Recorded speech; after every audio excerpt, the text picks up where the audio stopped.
Good morning, everyone. Good morning. Here we are, another day with the camera, you, me, Edgar, and the world. Living the dream. What's new then? What's going on in the world? We're watching a lot of Hell's Kitchen. Yeah, We've not really talked about that, have we? We watched a full season, and we're nearing the second season. Yeah. That's sort of like our late night viewing at the moment. I do love it. It's good, isn't it? Yeah. It is weird though that we're watching a series from like 10 years ago. Yeah, because there's been a couple of like references going like about what year it is. Yeah. And then I'm sure someone brought up like, man, like you'll not be a chef in the next 10 years or the next 5 years, whatever. And it was like 2017. And you're like, oh wow, we're past that. Yeah. Like, do you know what I mean? Like we're beyond what they thought was far away. It was good though, really good fun. Yeah. It's so dramatic though for people who've seen it. The way it's edited.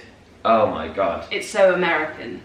Oh, it's just so filmic, isn't it? Like it's like everything's a trailer. Yeah. It makes me laugh though when they splice together like little clips from like the next episode to make it look like something really terrible has happened. Like someone's dropped a knife and stabbed the other person in the leg or something like ridiculous like that. And it's like, it will be like a 2-second clip in the next episode where someone goes, oh, I dropped a knife, and that's it. Yeah. But they cut it together at the end of the last episode to make it look like something really dramatic had happened.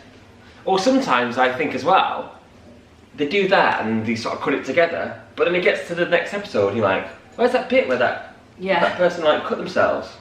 It like doesn't make the cut of the actual episode. But there was one thing where they were holding like a big party for someone, like it was a young girl's quinceañera, and it looked like, they made it look like everyone walked out. Like that service had gone so badly that the whole restaurant had just gone, we're through with this, and like walked out and showed like a shot of everyone like walking out the doors, like looking back like really upset. And that just doesn't happen.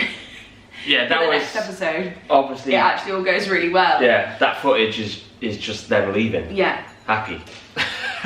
So naughty. But very good though. Very like interesting. Very crunchy over there. Any announcements then? You had a bit of a headache yesterday, a bit of a migraine. I did. Like all of a sudden got really dizzy. Well, I went for my run and I came back and I was feeling a bit funny, but then it sort of went. And then around sort of 4:30, I started to feel really funny. But you're not the only one. Because my brother and my like sister-in-law also had migraines yesterday. And a couple of my friends had migraines, and then you looked at Emma Hatton's Instagram and she was like post-migraine eyes. There is a thing though, it's like an atmospherical thing. I have to look it up. Barometric pressure headaches. When the outside barometric pressure lowers, it creates a difference between the pressure in the outside air and the air in your sinuses, which can result in a headache. Okay, so what I thought we'd talk about today, I've got a book, I've got a topic. Yeah. That's what happens when he goes a topic. Yeah, improv. So no one's ever emailed us this, I don't think. I've not seen it. I've not seen the topic come up before, but I'm like, people are probably interested. I mean, we know we like top 10s and top 5s, so I've done a bit of research, done a bit of Googling, and I've seen it's the top like 10 or 11, but I'm going to just go to the top 5 because they're pretty good. And it is acting through song. I think this is interesting because I think people out there would be curious about this. Top 5 what? Like tips, things to like be aware of. Right. It took me a while because a lot of the top 10s and top 15s or whatever out there are pretty good. And they go into really good detail, and I was reading it going, oh, I remember this, you know, during drama school, like the stuff like exercises you do. But this one's a bit of a more generic one, so I thought we'd just read the top 5 and we can add our own little things to it. Okay. Acting through song. First one, master the song on its own first. Agreed. Trying to do 2 things at once usually results in both things done poorly. Yeah? Before you throw acting into the mix, make sure you can sing the song perfectly on its own. Having the words and melody down cold will make it much easier to nail the acting. Thanks, dishwasher.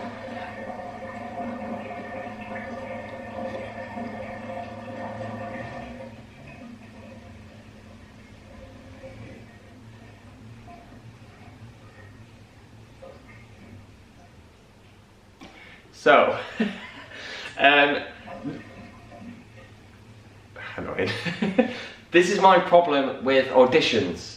Yeah. This is where I get all annoyed when we've talked about this before and we get like 50 pages of script, 50 pages of song and 2 days to learn it.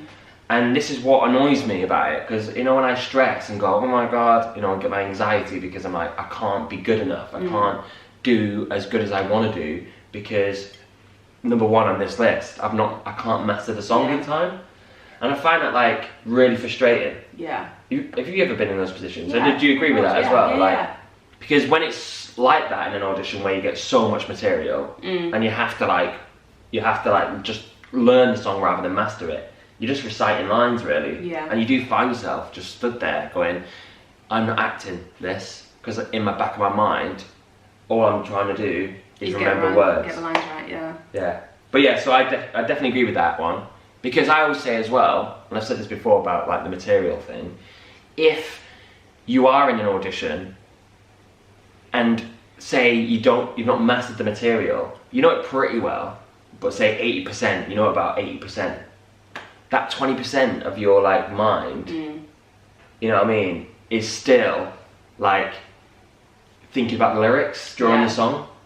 You know, the 80% is doing the acting and being in the moment and just doing what you do as an actor, but that 20% is still there. Yeah. And it's going, don't forget the first two, you know. So yeah, I totally agree with that one actually. I think that's really good. It's just so you've got less to worry about. Yeah. This is one which annoys me to do, but we do it. Consider how you would act out the words if you weren't singing. Oh, the worst. The most annoying thing in the world. Your first and most important goal is to convey the emotion in the song directly to the audience. As an exercise, try reading a song like a script, acting out lyrics in your normal voice. If the song were a monologue, where is the emotion?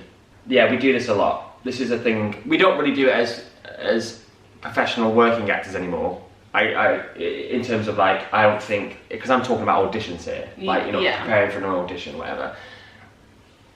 It's very rare for me to get the score and go through it like a monologue and highlight stuff. Yeah.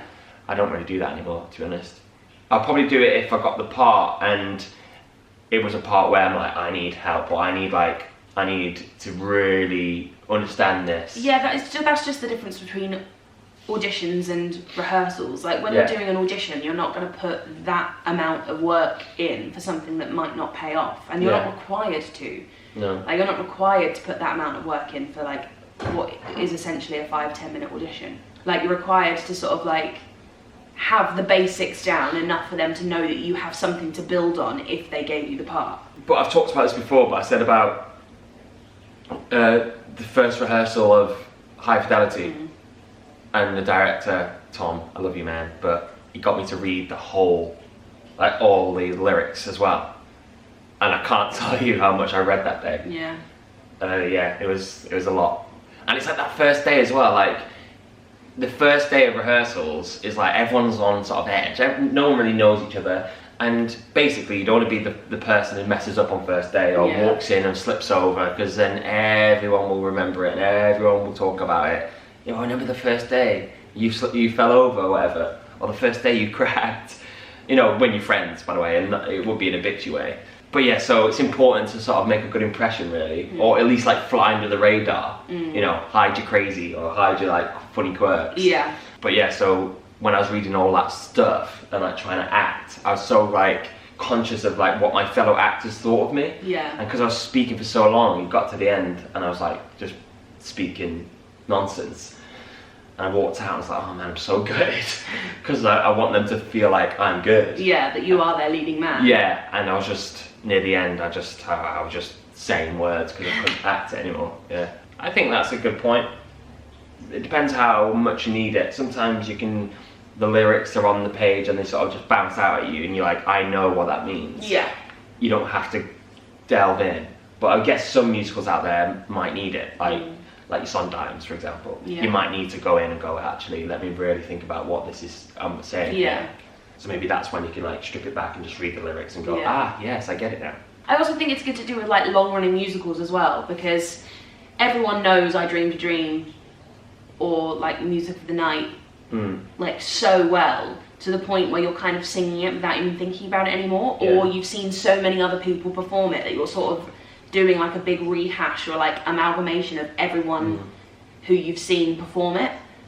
So I think usually that's when directors again will also be like, can you just read the lyrics for me without singing it, or just like even just in your own time, just like go and read through them, just to like understand why these lyrics were written in this particular place for this particular character and what they actually mean, and instead of just singing them because this just happens to be the most iconic song in the show and everyone's gonna love it regardless, you know what I mean?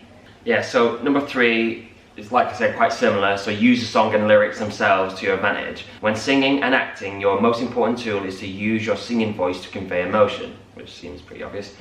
At what points can you sing the notes differently to give them a little emotional flavour? Maybe your voice cracks or falters during a sad lyric, or you slowly rise in volume as the song gets angry. I mean, I think that's pretty obvious. Yeah. I feel like if you're going, I am gonna be sad at this bit, so I need to make sure that I'm wobbly. They should be organic moments. Yeah, I feel like they're things that you can't plan. Yeah. You've like the point of acting through song is that you're feeling it. Yeah. So if you're feeling it, those bits are just gonna come naturally. Yeah, I think so too. I wouldn't worry about that if you're like in rehearsals or preparing for an audition or anything like that. That was a weak one, that one, number 3. But number 4 looks a lot better to me. This is one of my favourites, I think. Yeah. Number 4, use your body language to match the mood of the song and your character. This is the easiest and most effective way to act while you sing. Figure out the general mood you want to portray and your posture, walking style and pacing to show it. You should keep a good singing posture above all else, but you still have some room to play. Some ideas include sad characters move slowly, usually with deliberate movements. This is like too much information, too much detail. While you don't want to slouch while you sing, looking slightly down can give that same effect. Oh, this is just such crap. Wait, I'm not finished. I want to do more. No. I've got 3 more characters. Happy or loving characters use big, expressive and open gestures, as if trying to spread their wonderful emotions with the whole world. Angry characters add weight. This is like a children's fairy tale.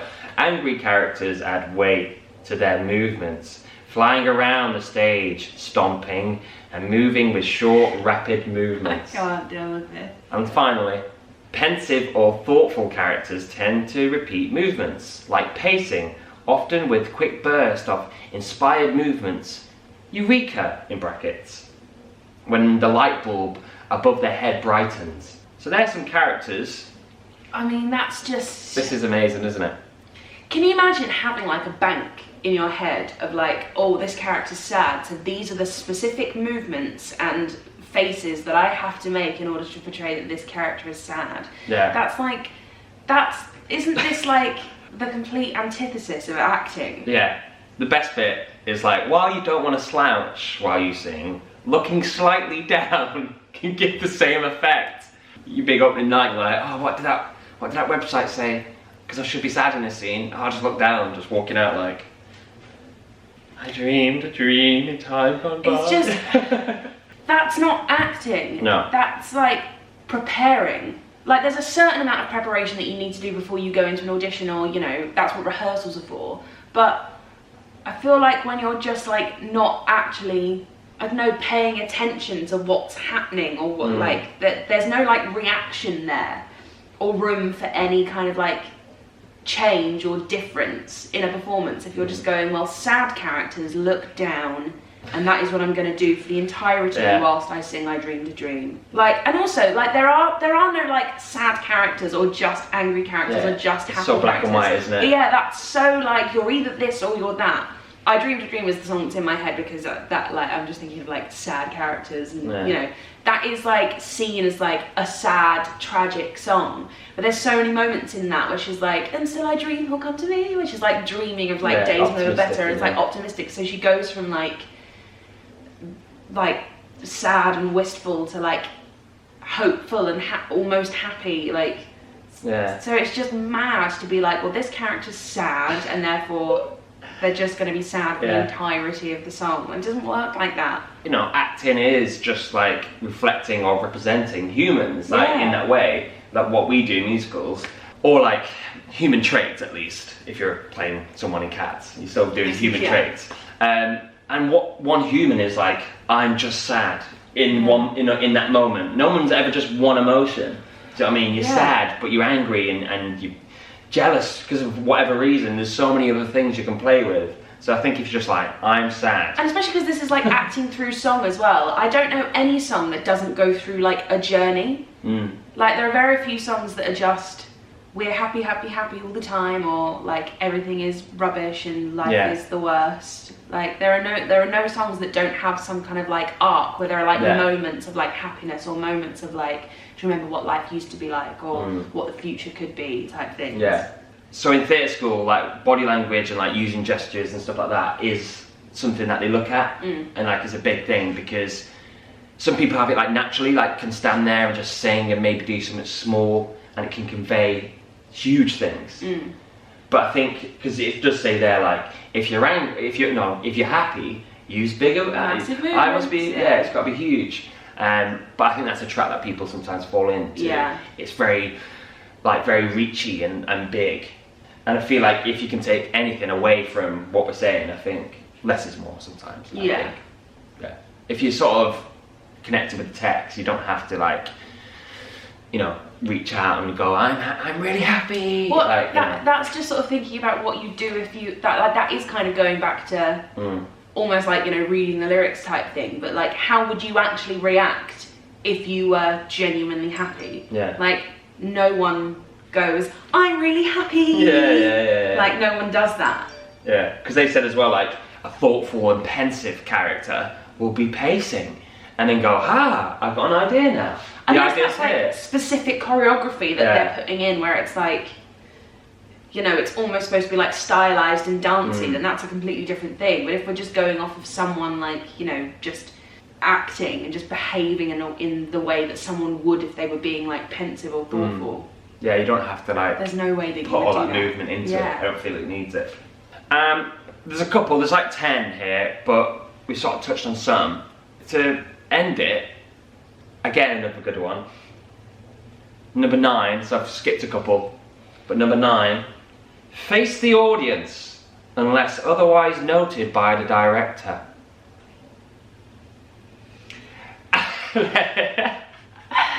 Okay, we'll carry on, I'll read a bit more. All of the acting in the world won't matter if the audience can't see it.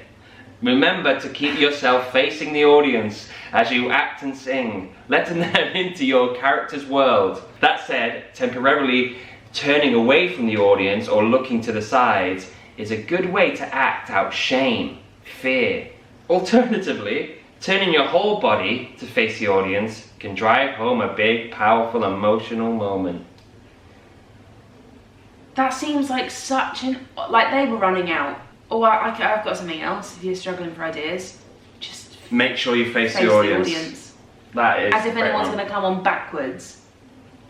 Hello, Manchester! I'm sorry. What I thought when I first saw this, because there's a little picture, and I thought that this person might be singing directly to their eyes, you know, directly to them. And I thought, oh, it's about that, because sometimes people say, don't do that. It's not a good trait, especially if it's just talking auditions. Don't go in and go, hello, I'm going to sing There's a Castle on a Cloud. Yeah? There is a castle on a cloud. And just like look at the eyes, because then it's a bit freaky. Don't look at a director or casting panel's eyes. Yeah. That's what I thought they might be alluding to. But then they're talking about full-on performances. Yeah. Make sure you face the audience. Which I'm like, oh, okay. I think if you're going to take anything away from that, and I'm going to add my own point, because I feel like I'm trying to save this article, let's talk auditions and say, if you go into an audition, probably best not to stare directly at the panel. Yeah. I always get a little point. Above their eyes, above their heads. Yeah, above their heads, yeah. Yeah, it just makes them feel uncomfortable, I think. Just eye level. Yeah. Because usually they're sat down and you're stood up, so eye level is best. Because those top 5 weren't great. Do you have any little things that you do? Because I've talked about little things I've done before, like I always start by looking down. I've always said that at the start of an acting audition. So when I give the music to the pianist, like we sort of chat about tempos, whatever, then I come back to like the centre of the room where the audition happens. I like to take a moment, like just to like collect my thoughts, because it's quite a, you know, it's quite a bombardment of the senses, isn't it, when you walk into an audition room? Because you're like, oh, there you are, oh, new room, loads of people, what am I doing? So just to take a moment is pretty nice. And also it signals to the MD or the person on the piano that you're ready. So just take a moment and then just like look up, and then he or she used to start playing. So I do that. Basic stuff of like finding a point, like you said, in the room, and like knowing where my front is, knowing where who I'm sort of acting to. And I do like to sort of imagine that I'm acting to someone. Yeah. Because I feel like if I'm just like singing, if I'm so disconnected, I'm like, I'm just singing to a wall now. Like it becomes emotionless. Yeah.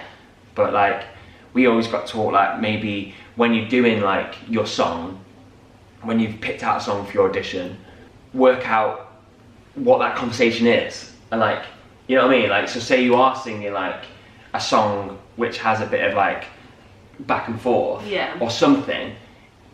I always think about my mum. It sounds really like sad, but like if it's like an emotional song, or it's a song about wanting to do better, and you're trying to tell someone like, hey, listen, like I can do this, if that's a lyric. Yeah.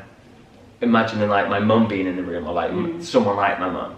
There's loads of little things that you could do. I always say as well, like for example, never pick a song which you'll never be comfortable with. Yeah. It's about going back to like point one, about like knowing the song, mastering the song.